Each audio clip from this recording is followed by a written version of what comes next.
In the quiet village of Nobi, death was treated strangely. When someone died, the family would cry for one night, bury the body the next day. And then, as if by a curse, everyone forgot the dead person existed. No one spoke their name again.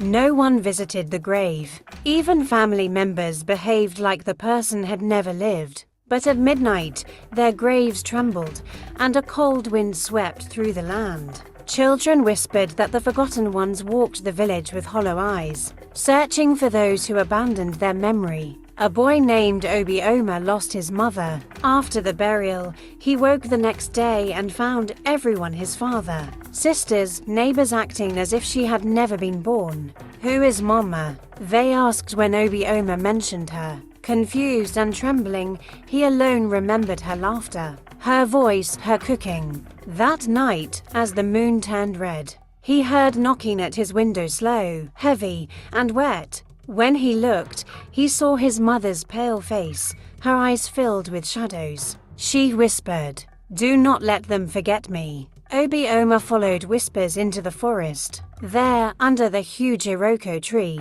he saw them, a crowd of forgotten dead, walking in silence. Some had missing limbs, others had gaping mouths that never closed. Their skin was grey, their footsteps heavy, as if the earth itself resisted them. They carried burning torches that gave no light, only darkness that swallowed sound. At the center was an old man with a broken skull, chanting, "The forgotten shall not rest. The living shall join us." Obioma begged the spirits not to harm the living, but his mother pointed at the village and said, "They cursed themselves. Long ago, they made a pact to forget the dead so the spirits of war would not torment them. But every forgotten soul gathers here, waiting for revenge." As she spoke, the ground split open. From the cracks came a river of hands, pulling at Obioma's feet, begging to be remembered. At midnight, the forgotten ones entered Nobi.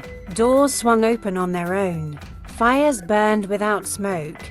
Dogs wailed until their throats tore. Each spirit entered the house where it once lived. A forgotten father sat at the hearth, staring at the son who no longer remembered him. A forgotten child climbed into her mother's bed, whispering songs she used to sing. A forgotten warrior sharpened his cutlass, dragging it against the walls until sparks lit the hut. Screams filled the air, but in the morning, silence returned. Villagers woke up with no memory of the night. Only Obioma remembered. He saw his people walking with blank faces, their eyes empty, their mouths whispering names they could not recognize. That night, he hid in the shrine, clutching his mother's necklace. But when the clock struck midnight, the spirits gathered at the shrine, their hollow eyes fixed on him. His mother stepped forward. She was no longer human, her skin cracked like burnt wood, her mouth stretched wide.